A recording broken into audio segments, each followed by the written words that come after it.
Hello guys, good morning! Good morning po for today's video guys. Dito tayo sa crew cabin ngayon guys. Ito ay tayo magbubukas ng wheel valve. Ayan ang singawan ng tangke. So bubuksan natin.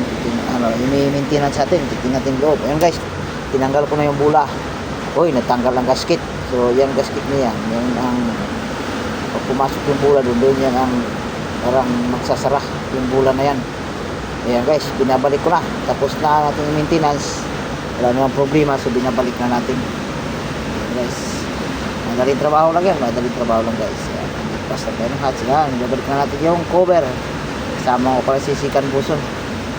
Ayan, binabarina na namin yung screw. Ayan, binabalik natin yung barina para mas mabilis na trabaho. Ayan guys, yung flashlight. Ayan, may ilaw kasi yung barina yan. Kaya kitang-kita yung screw. Kaso hindi ma-shoot sa butas. Yan, dalawa na kami nagkahawak. Yan. Hindi sa trabaho, hindi pwedeng madalian. Kailangan tiyaga. Kailangan natin sa trabaho. Yan guys, ako na bumira. Yan. Para mas mabilis. Yan. Guys, ang ganito lang video sa atin. Salamat.